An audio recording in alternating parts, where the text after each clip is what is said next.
pertama adalah dengan adanya kegiatan ini, tentu kami merasa teman-teman adalah kekuatan kami.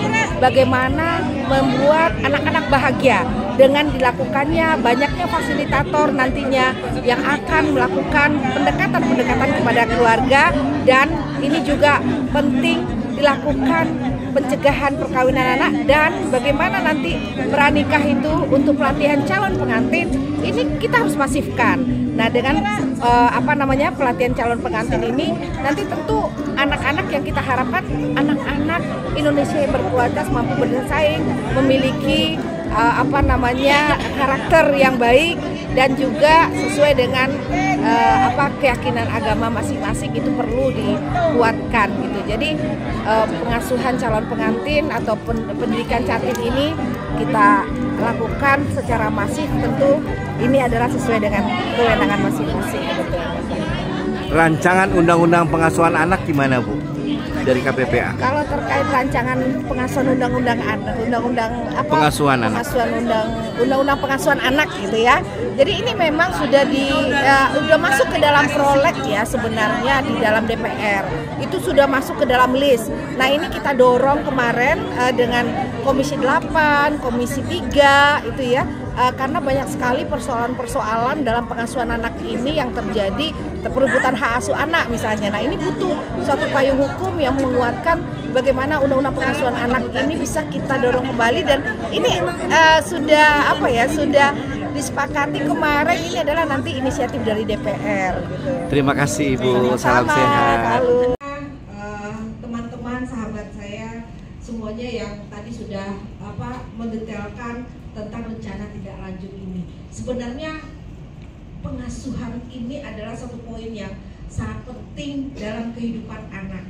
Karena ini saya melihat banyak tadi terkait dengan disiplin positif. Ini menjadi suatu hal yang memang mendominasi banget untuk penerapan disiplin positif. Karena kita tahu tidak ada orang tua yang ingin mencelakakan anaknya, tidak ada guru yang ingin mencelakakan anaknya, tapi karena tidak tahu bagaimana menerapkan disiplin ini, bahkan terjadi pembiaran kepada anak karena ya sudahlah, kesehatan mental orang tua juga ada. Jadi kami juga baru diskusi ini, banyak kesehatan mental anak karena kesalahan pengasuhan, tidak hanya anak tapi juga orang tua gitu ya. Jadi gitu ya Bu, dengan guru-guru gitu ya, banyak sekali kita dengan PKK. Nah, saya apresiasi tadi teman-teman, Bapak dan Ibu, kalau kita nanti mengelompokkan per wilayah. Kami yakin teman-teman PKK itu ada di seluruhnya gitu ya. Nah, jadi nanti mungkin Bu Ika sudah menyampaikan kemarin, coba kita berkolaborasi nih bersama di desa-desa ramah perempuan peduli anak yang ada di wilayah mana gitu ya. Nah, tapi untuk role model kami apresiasi ini bisa kita coba meramu. Nanti kami akan coba ya dengan Pak Ihsan dan tim asuh siaga yang lainnya, panitia kecil nanti dengan Bu Ika mengkelompokkan Pak Ihsan, dikelompokkan ini di wilayah mana, kemudian nanti apa yang bisa kita sinergikan bersama. Iya, mantap.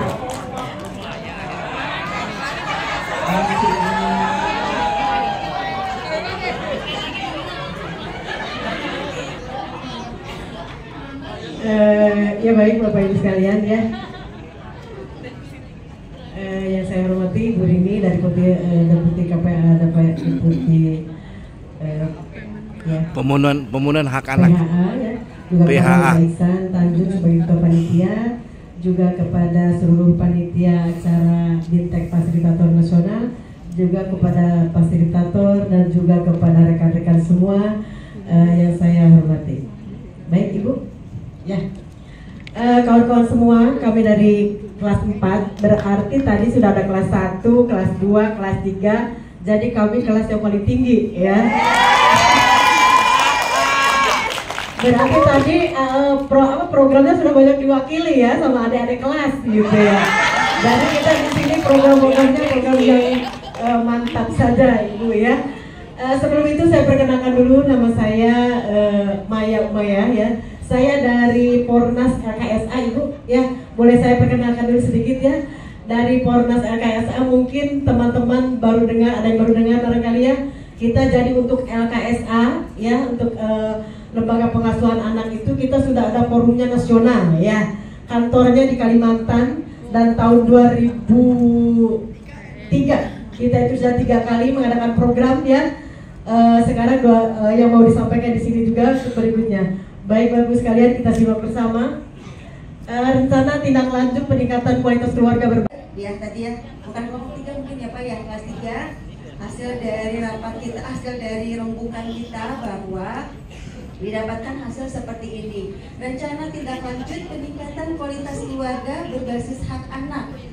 Baik, tentunya apa yang tadi sudah kami dapatkan di kelas itu bekal yang luar biasa dan tentunya menambah kepintaran. Sebetulnya kelas 3 udah pintar semua, bukan begitu?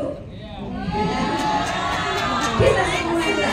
Kelas 1, kelas 2, kelas 3, kelas 4 sampai kelas 4. Baik, pintar semua. Dan apa-apa yang sudah difasilitasi oleh fasilitator, tentunya ilmu, insya Allah akan jadi bekal kita, sehingga kita mampu untuk merancang ini, dan semoga kita juga dimampukan kesehatan dan lain sebagainya untuk bisa memaparkan. Amin ya rabbal alamin. Baik, untuk kelompok kelas kami, kegiatan atau sosialisasi dan pelatihannya itu yang pertama dari pelatihan kepada Puspaga kecamatan. Ini Puspaganya Puspaga Tangerang Selatan.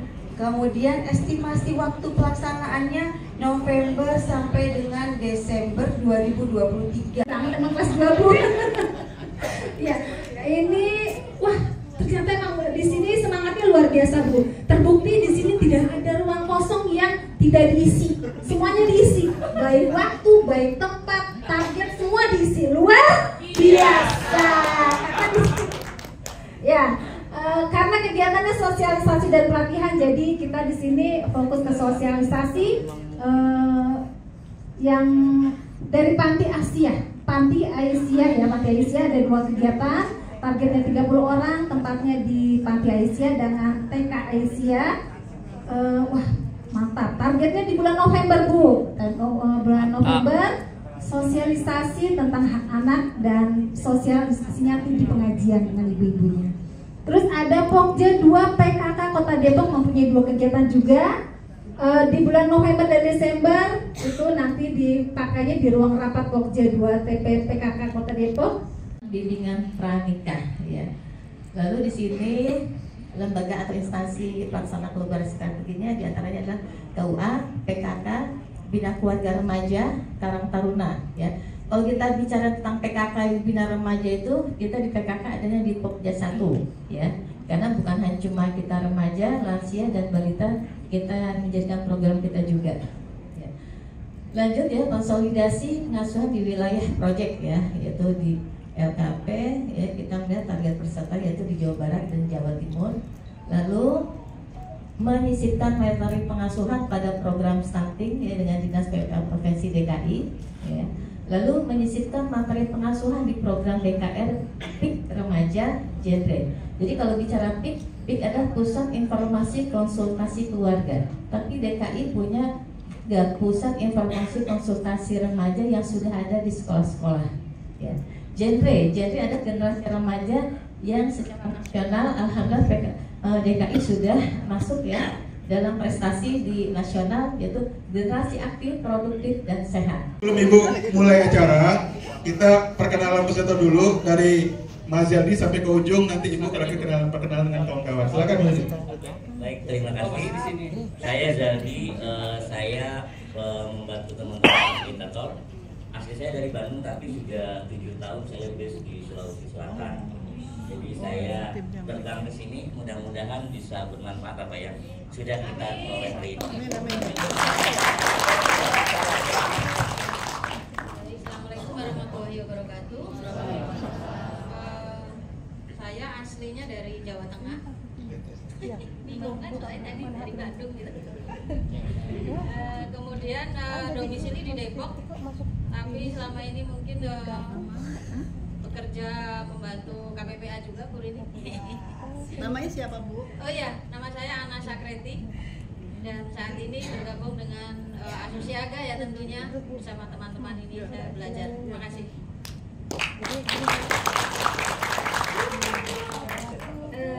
Kalau saya Esti dari Save the Children.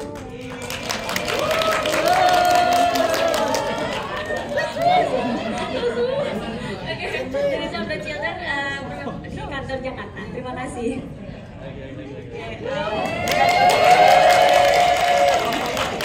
Oke, selamat sore. Nama saya Dila. Saya juga dari Save the Children juga. Kalau base-nya sedang base di wilayah Bandung dan juga bareng sama Presiden. Bantuin ya. Saya Yanti, saya dari Save the Children juga. Saya dari kemarin sama dengan Bapak Ibu. Tinggal di Bandung tapi kerja base-nya di Jakarta. Selama ini bantu KPPA juga dengan Ibu Rini dan teman-teman di Kemen PPA. Terima kasih. Saya Samsul. Tuh. Rame. Saya Samsul dari anggota Asosiaga, tapi sehari-hari saya sebagai pekerja sosial di Yayasan Pusat Mulia di Cipanas Puncak, Cianjur.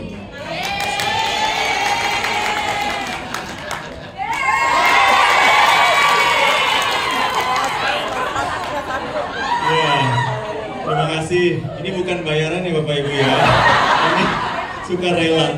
Ya, saya Randy dari Save the Children Indonesia, kantor di Jakarta. Asli Bogor, tapi tinggal di Sukabumi, kantor Jakarta. Jadi terima kasih buat Cimi udah menghubungkan di Sukabumi. Terima kasih.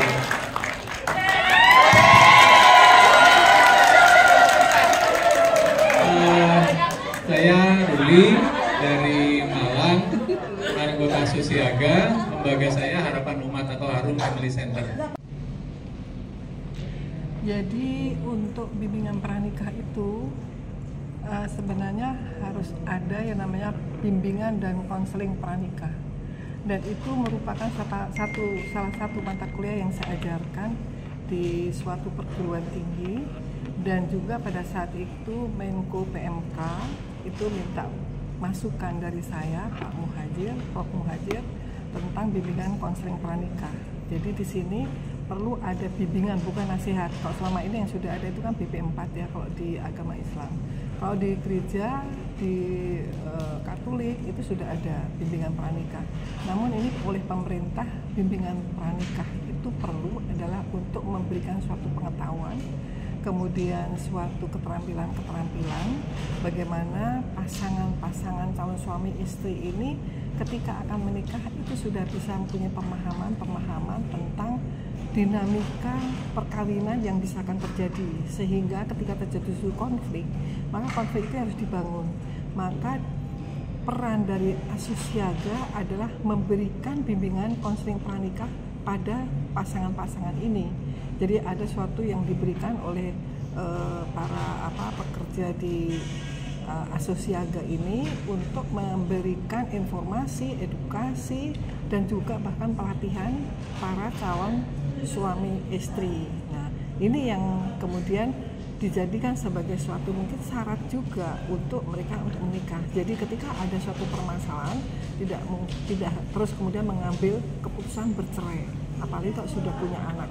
Karena punya anak itu amanah, dan yang namanya pasangan suami istri itu kan tidak bisa 1 hari, 2 hari, 3 hari, apalagi kontrak.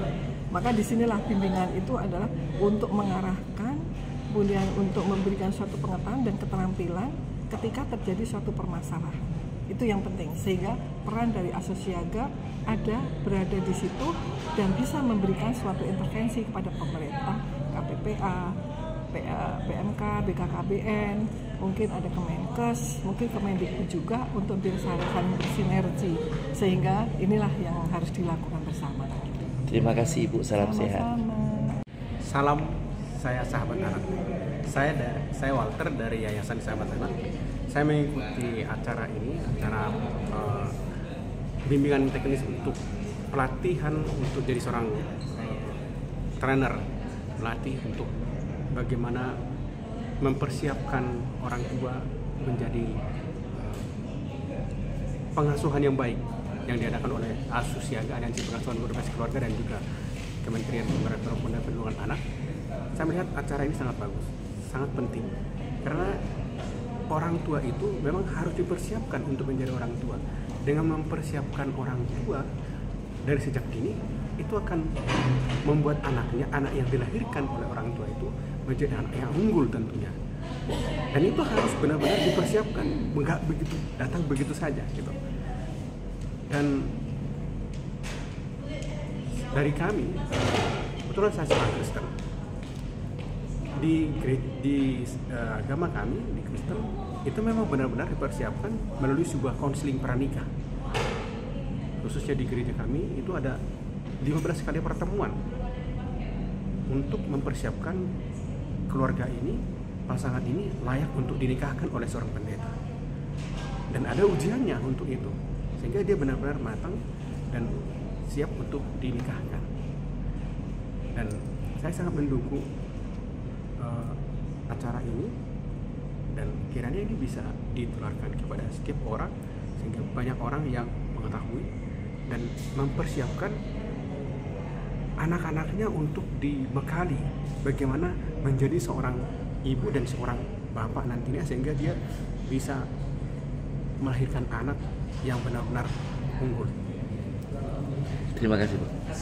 Sahabat Anak, saya Frendy, saya dari Forda Swaspada for Wilayah Bali. Ya, Om Swastiastu. Ya, silakan Pak, hanya yang bisa saya sharingkan mungkin. Pengasuhan anak berbasis hak-hak anak. Ya, pelatihan ini memang sangat berguna buat saya sebagai penggiat atau LKSA di Bali khususnya, ya, dengan diminta mewakili Fornas untuk hadir di sini. Sangat banyak untuk saya tularkan atau saya bicarakan kepada sahabat-sahabat kami LKS di Bali bagaimana fungsi daripada pengasuhan positif ini. Hal ini sangat penting supaya kami di Bali itu tidak semua berpikir bahwa anak itu masuk dalam LKSA tapi mempunyai alternatif lain. Nah, alternatif ini tentu kita harus mempersiapkan diri kita, di mana anak tidak harus dalam lembaga tetapi juga dalam keluarga, di mana kita diperbarui atau diperlengkapi bagaimana kita bisa mendapatkan manfaat. Bagaimana sih anak diasuh dalam keluarga? Selain itu juga bagaimana sih kita mengasuh untuk pengasuhan positif di dalam lembaga? Ini sangat berguna bagi kami, dan itu akan saya tularkan atau akan berbagikan kepada seluruh penggiat LKSA ada di Bali. Itu yang manfaat saya dapatkan. Jadi demi anak kita memang harus lebih diperlengkapi, demi masa depan anak, demi masa depan anak bangsa kita, maka kita perlu untuk diperlengkapi untuk lebih mengerti, memahami pengasuhan positif itu. Itu yang saya dapatkan selama saya ada 2 hari di sini. Ada kursus pranikah, pendidikan bagi calon orang tua. Bagaimana menurut Abang? Memang sekarang kan itu mencegah perkawinan dini, dan nanti juga anak menghadapi nikah nanti, tentu kami juga akan membekali bekerjasama dengan kelembagaan agama yang ada di Bali untuk menyadarkan bahwa anak itu diperlengkapkan secara utuh. Karena khususnya kita di orang Bali, anak akan dipanggil keluar dari keluarganya ke keluarga laki-laki, tentu dia harus dipersiapkan. Makanya itu pentingnya kita memberikan perhatian lebih khusus, bukan membedakan, tapi lebih banyak kepada anak-anak wanita supaya dia tidak jadi korban atau hanya karena keinginan sebagian orang sehingga mereka buru-buru nikah. Padahal pentingnya pranikah itu, pentingnya persiapan skill sebelum nikah itu. Nah, untuk itulah kita juga di LKSA itu harus memberikan banyak masukan, bahkan bukan sebelum kita memberikan pengertian, tentu kita harus dibekali dulu kan. Nah, pentingnya pelatihan seperti ini sehingga semua menyeluruh untuk menerima masukan-masukan. Terima kasih, itu saya. Salam sehat, Bang. Makasih. Salam sehat. Salam sahabat anak. Saya Nariani Latito, Wei Tetungten dari perwakilan Konghucu. Dengan ini saya menyatakan sangat bahagia sekali mengikuti BIMTEK Fasilitator Nasional mengenai peningkatan fasilitas pengasuhan keluarga berbasis hak anak. Dalam hal ini saya mendapat pengetahuan yang banyak sekali, penambahan ilmu tentang pengasuhan anak, tentang hak anak. Untuk selanjutnya kita akan melaksanakan kegiatan pendidikan pernikah, karena kita sebagai calon orang tua harus mengetahui menjadi orang tua yang baik, harus mengetahui kegiatan pelatihan pernikah supaya menjadi keluarga yang sejahtera dan bahagia. Demikian, terima kasih.